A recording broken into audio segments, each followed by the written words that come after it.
Thank you for that introduction. The problem, of course, is that nothing I could say could possibly represent a satisfactory birthday present.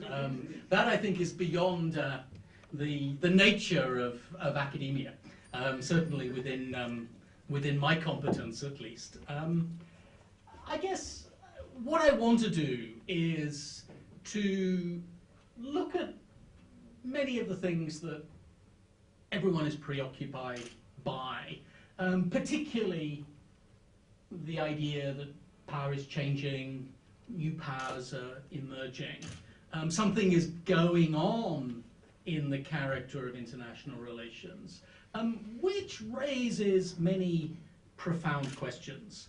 And the questions that they raise, for me, are really questions to do with the way in which I have learnt, taught, written about international relations within what some people broadly describe as a sort of international society, English school type perspective. So what I'm going to do is to say just a little bit, back up a little bit, and sort of say how I think things have evolved over the past 10, 15 years, something about how I see the sort of the nature of the problem. Then I want to kind of spend a little bit of time giving the optimistic view. John Eikenberry, who many of you know, whose work many of you know, is in Oxford this year, and we've already had a series of discussions, and we're going to have another one in 10 days' time, between his generally kind of optimistic view of the way things are going and my own sort of slightly more pessimistic. And it's not, in a sense, optimism, pessimism that analytically, that academically is really the most important. It matters, of course. It's also the sort of analytic, the theoretical things that underlie why we think one thing about the world or we might think another thing about the world. And what I want to do in the conclusion, having sort of talked about the world, if you like, is to say a little bit about what follows, I think, for the study of international relations, you know, what the challenges are as students of international relations. So let's backtrack a bit. I think it's pretty fair to say that, in a sense, people like me, people who'd been brought up within a reasonably traditional notion of what international relations was about, studying major powers, long time focusing on the balance of power, long time focusing on traditional international law, laying great emphasis on sovereignty, non-intervention, long time thinking within that sort of international society perspective that if there was order in international life, it would really come from what Hedley Ball called the institutions of international society, great powers, law, diplomacy, war, you know. That sort of world, that was the world that I grew up with. Not the only way of thinking about international relations, but quite a prominent one. And I think it's fair to say that for much of the 1990s, people like me, people who held that view of the world, were kind of on the defensive. You know, there was a dominant view that the end of the Cold War, the globalization, was sort of pushing traditional geopolitics, traditional major power politics to the margin.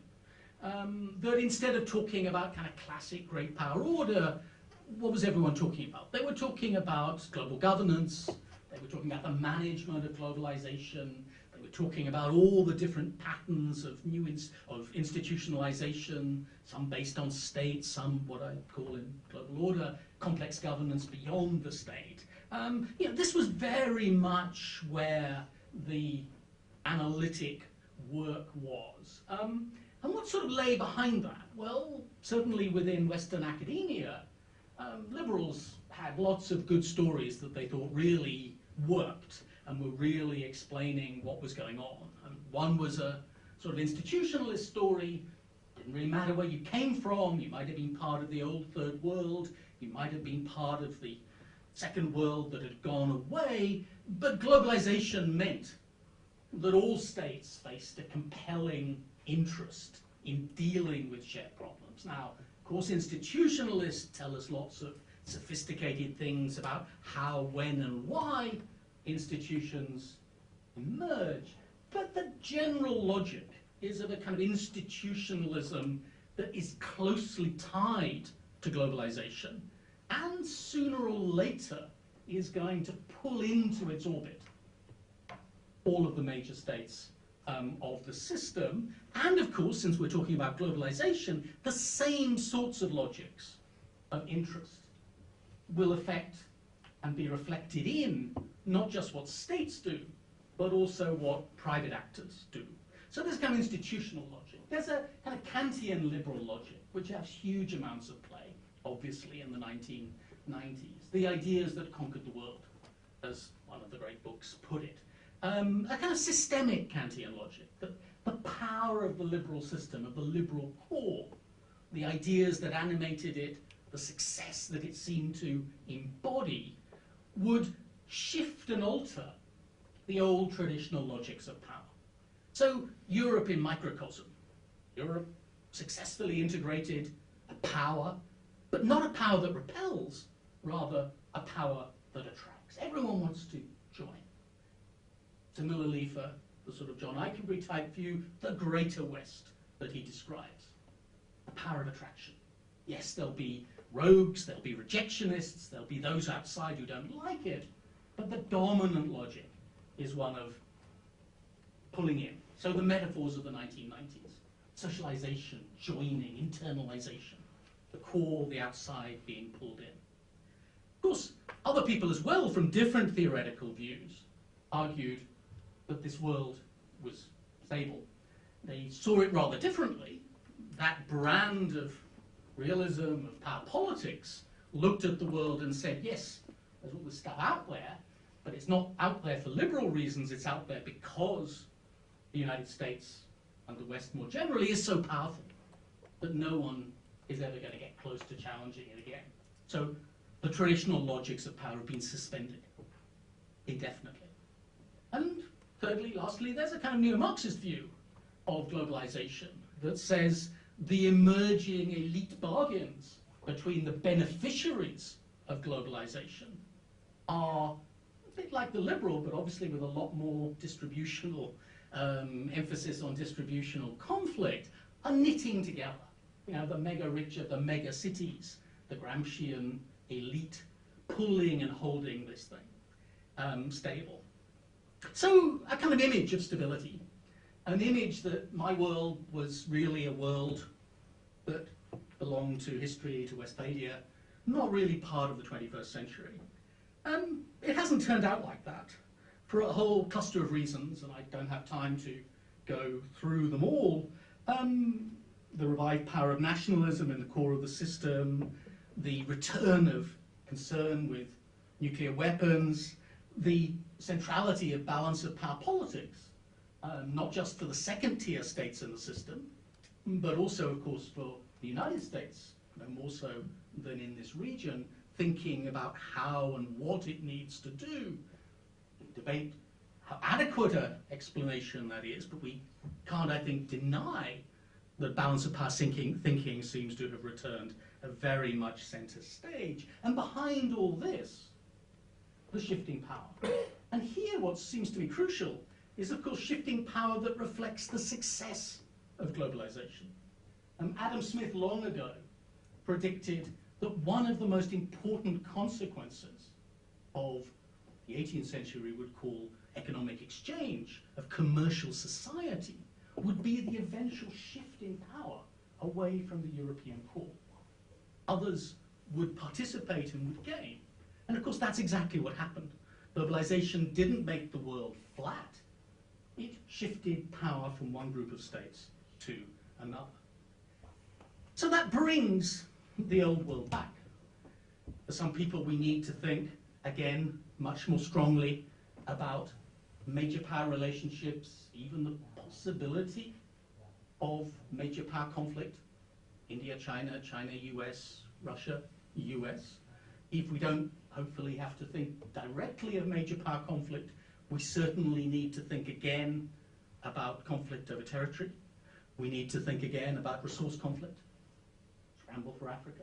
We need to think about conflict being pushed down into other areas like cybersecurity, conflict being pushed down into how big states look at social conflict in different parts of the world and how they might be tempted to respond by seeking their own unilateral advantage. All things that sort of lurk there in the traditional agenda.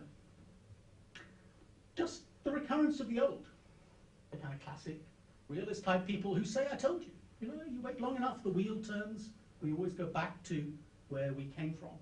The return of history and the end of dreams, as Robert Kagan put it. Oh no, yes, you know, the liberals got it wrong in thinking that this was the inevitable place we were going, but the simple fact that it's not quite like that, that there are major problems, that geopolitics is back in business, doesn't indicate, and this I guess is one of the themes of what I want to say, that kind of realism and power politics is right.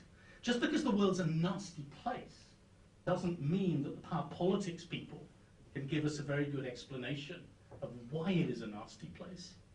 One of the sort of classic counters to E.H. Carr, to his famous book about, you know, the founding text of realism in the 1930s, is that he tells us about the power conflict, but never anywhere in that book does he actually tell us about what conflict is about, why there was conflict in the first half of the 20th century. He tells us about the logic of power, but not the underlying nature of what animates that conflict.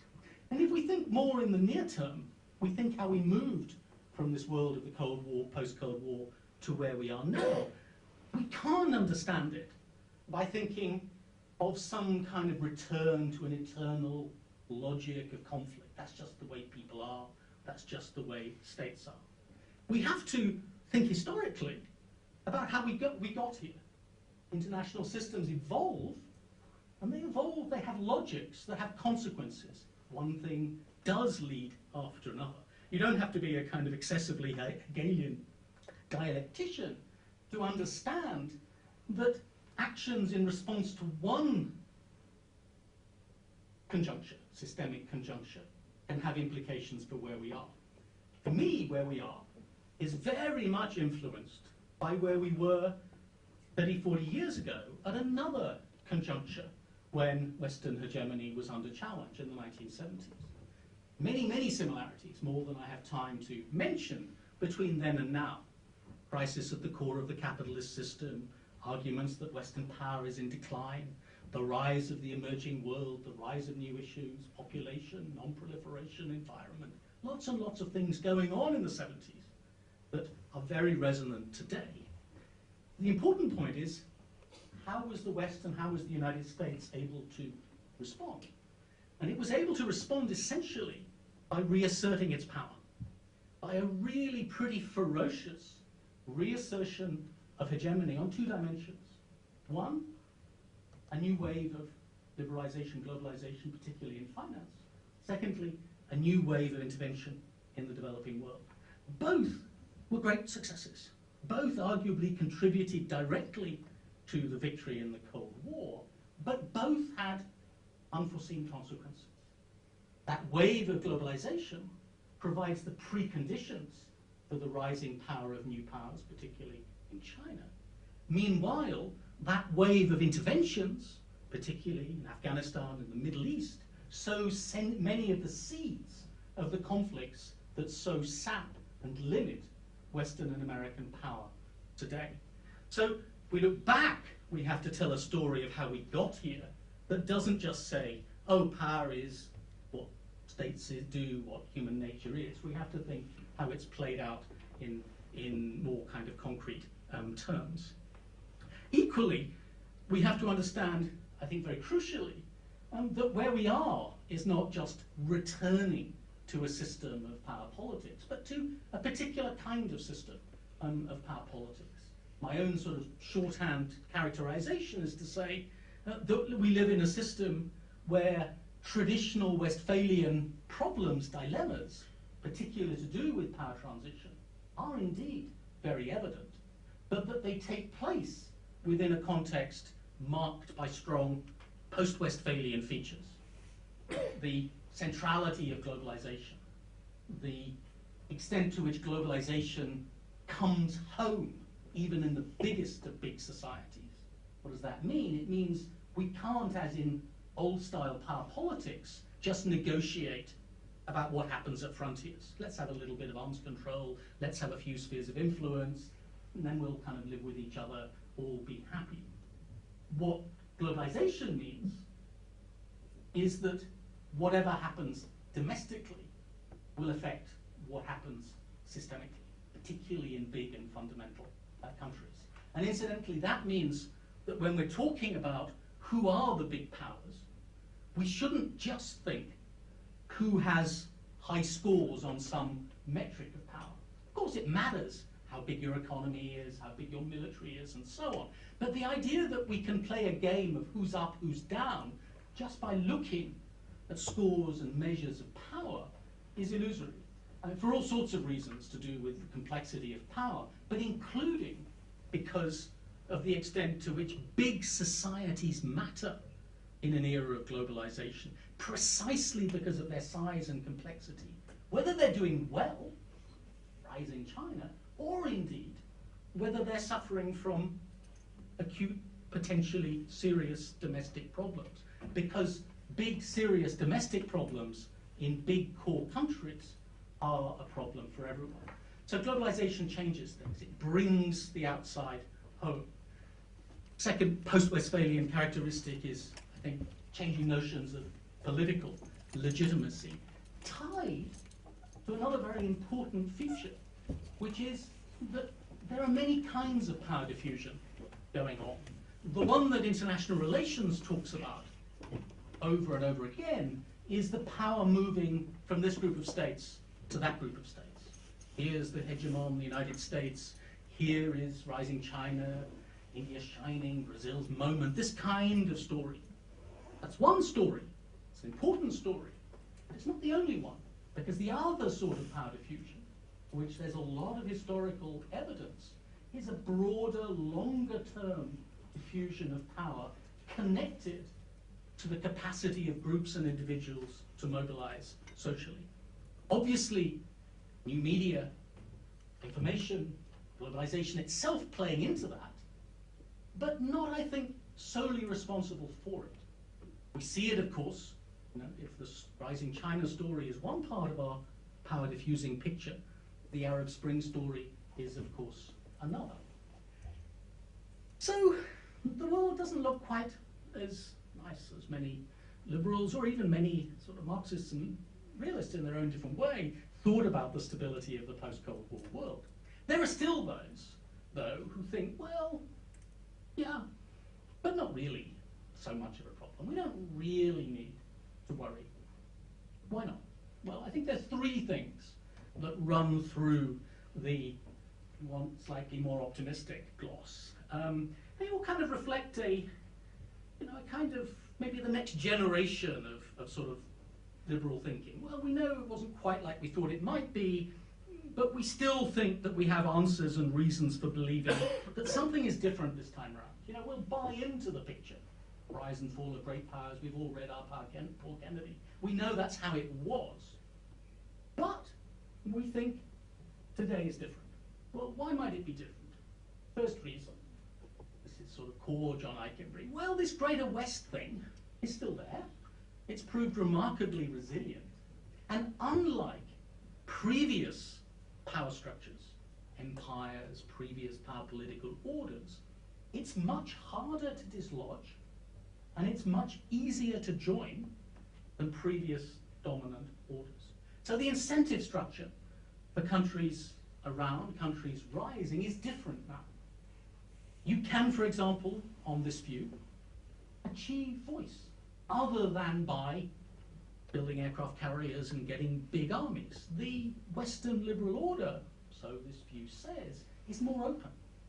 You can engage in institutions, you can engage in lobbying, you can play the pluralism of a Western liberal order to your own advantage and secure voice and maybe secure some of your interests. You don't need to challenge in the way that the classic sort of Robert Gilpin type realist told us that rising states needed to challenge. It's an order that works, it's an order that is attractive, it's an order that is difficult to dislodge. So on this view, of course there'll be struggles for authority, of course there'll be arguments about who sits around which sort of table, but they will be struggles that are contained within a much narrower ideological bandwidth, as some people put it. The range of arguments about core values will be much, much more limited, and there'll be arguments about authority within this order rather than about power challenging that order from outside. That's reason one for optimism. Reason two, and you find this with people like Dan Dresner writing about the global economy, is, you know, hey guys, yes, the core West has been through a big financial crisis, but you know what? The system worked, as his paper recently put it. You know, O'Rourke and Eichengreen have done lots of work on comparing the 2008 crisis with the 70s and even more with the Great Depression. Of course, enormous losses, unemployment, losses of output, and all of that. But is that the big story? Or on the contrary, is the big story rather not, that we've seen an impressive recovery of trade flows, of investment flows? We haven't seen 1930s style beggar thy neighbor politics. Now we can debate the reasons for this, whether, say, in the financial area, the United States actually continued to play a rather hegemonic role, or conversely, was it more, maybe and/or, that, you know, far from being the great irresponsible, China actually played an incredibly important and responsible role in the financial crisis, in helping to facilitate adjustment. So the second reason for optimism is, well, you know, we can go on about the limits of global governance, but we shouldn't underestimate what we've got there. And then the third reason for optimism, which I think draws us back, if you ask, well, what really explains, you know, why that cluster of American, US liberal theorists, the John Eichenbergs, the Joe Nyes, the Dick Rosenkranz, what really sort of animates their thought? And essentially, it's a view of the world that sees a historical movement that really was born in the 19th century in Europe, and which has both a material and an ideational logic, which in a sense became globalized. That pattern of globalization had lots of ups and downs in the 20th century, but has been reasserted in the latter part of the 20th and into the 21st century. It's a material side, in a sense, if you like, born under the stars of Marx and Hegel, but in its liberal manifestation very much by Mill, and then in its ideational side, drawing heavily both on the sort of Kantian tradition, but also on the Anglo-American liberal tradition. And it's one really that sees this picture of a single modernity that, you know, I mentioned Marx because Marx in many ways was the great prophet of the power of this single modernity, conquering the world, sweeping the world. And, you know, from this view, when we look around, we can see resistance, we can see negotiation, we can see navigation about how countries accept or try to manage to live with these powerful global logics. And we can't deny the power of these global logics, the material ones, the ideation. Well, what's wrong with that? Let me switch back and then move towards finishing. Well, I think there are a number of grounds for doubt. One set of grounds for doubt is at the power end. International society, sort of English school, you know, you listen to a sort of John Mearsheimer and he says, you guys are all kind of liberal wimps, you know, you don't really quite talk that language, but actually you are, because you talk this language of norms and values and all the rest. My reply to him is, you got it wrong. You think you're the person who talks about power, but actually you don't have the intellectual toolkit to understand what power really is and why power is really so problematic. Because if power is just about material interest, and if states at least potentially had a capacity to bargain rationally, right? You might have a few information problems and might be an issue of transparency and reputations and horizon, all that kind of stuff. But if that was really the world, you know, hey guys, we'd be pretty well off. But it isn't really the world. You know, when it comes to sort of what's wrong with, or what's problematic with power transitions, you know, it seems to me the literature that one keeps, at least I want to keep returning to, is that sort of softer end of classical realism that says it's not really about power and material interests. It's about status. It's about recognition. It's about prestige. Go back to Weber, and you think about what are the essential cleavages of social order, and why is it that status, which isn't just about material power, is such an animating force in all forms of society and social conflict in the modern world. We can go down that road more and unpack that side, but let me shift back to the global economy. A whole number of areas that I'm not enormously qualified to talk on, but I do think they are fundamental. What's wrong with that kind of Dan Dresner view? Well, hey guys, the system worked. Well, a number of things. The first is that the longer term limitations of capitalism as a system for dealing, not with the production of wealth, but with the production of the public goods needed to sustain it over the long term, is far from self-evidently obvious. And that's not me. You know, really, like Kenneth Rogoff, and their list of what's wrong with global capitalism. So the idea we can just assume that it's all right, either in terms of the long-term public goods, you know, environment, welfare for successive generations, inequality, that kind of stuff, or in terms of managing contemporary imbalances, is not obvious. That's next reason for sort of doubt. Third reason for doubt goes back to this other form of power diffusion, that it isn't just state-state, it's state-society. What that seems to suggest is that the capacity to manage, or that social change, social upheaval, is not an accidental feature of the contemporary world, but is actually a feature of some of these long-run structural changes. And that what matters is the extent to which those changes are no longer, if they ever were, controllable by either national governments often, but certainly not easily by sort of great powers. One of the sort of ideas of the sort of traditionalist, if you like, you know, how can we take the hard edge off this more realist world, is to say, well, let's go back to a kind of concert of major powers. Let's get today's major powers sitting around a table, hammering out their differences, identifying their core interests. And there's lots there, and I think it's an important feature of where we're going. One of the great dangers, of course, is that those countries come to think, as they've thought in the past, that they're actually able to control social change. And that seems to me extremely unlikely. It was one of the things that was visible as a core tension in the great power concert of the 19th century. It was certainly there in what brought down the concert-style types agreements of the détente period. You know, these two superpowers faced by a very turbulent social reality in the late 60s and 1970s, in the core and in the periphery, sort of saw they had an interest in trying to hold things together, but of course they couldn't. You know, Kissinger is lauded in many places as the great genius of grand strategy. And of course on the diplomatic, strategic chessboard, to use that old analogy, you can make an argument, well, maybe he knew a few things. When it comes to social change, Kissinger was almost completely blind. He got the world, even as a practitioner, so completely wrong because he couldn't see beneath and beyond that diplomatic, strategic checkbook.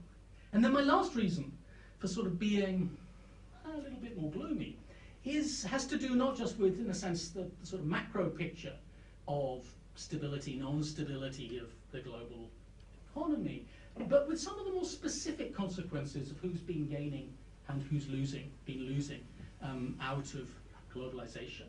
Of course, you can say, well, there have been big gainers, and many of the biggest gainers have been in the emerging world. Therefore, those societies that have been gaining have no great interest in overturning anything. Why should they? They're doing well. And that's a powerful logic. It's an important logic, but it's not the only one. people tend to look very much, when they look beyond that, at the sort of extremes. The really serious, seriously rich at the top, seriously poor at the bottom. Politically, arguably, though, it's some of the things in the middle that are the more important.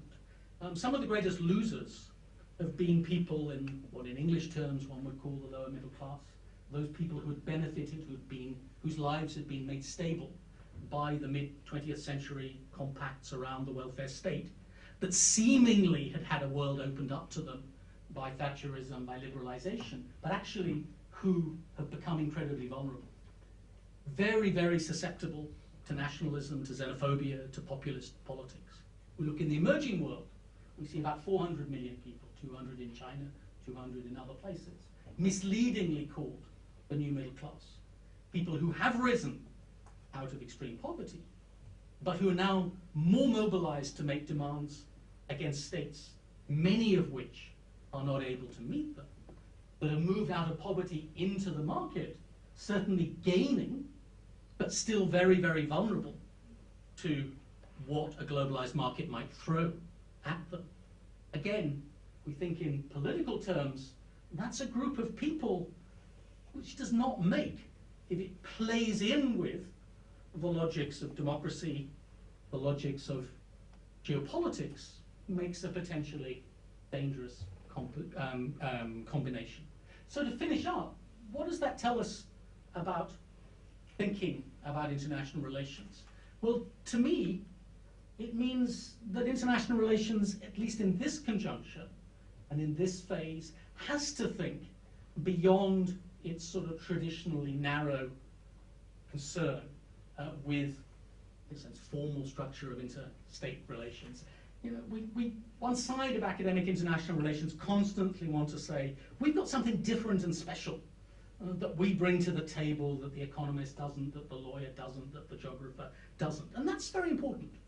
Whether it's to do with the logics of power, whether it's to do with the specificities of international institutions, very, very crucial.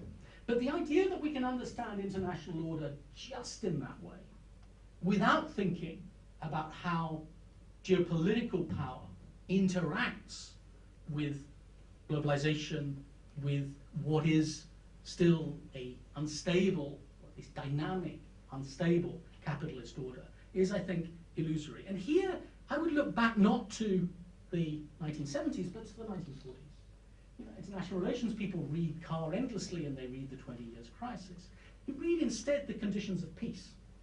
What you find there is that Carr, like almost everybody at the time, just assumed as a matter of course that global order after the Second World War, of course it would have to do with things like the United Nations, with international anarchy, with peace, with security, but it could never be reduced to those terms. It had to involve new compacts between citizens and their societies, new notions of the welfare state, new understandings about what, again, Carr, the great realist, called the need for a global moral concern, which involved strong notions of justice. It could never be reduced either to power or simply to the world of international peace and security. And it seems to me that is a lesson that from, in a sense, the classics of international relations, in this case, a different book by E.H. Carr, that we need to take when we think about the conditions of peace and the conditions of order in the 21st century.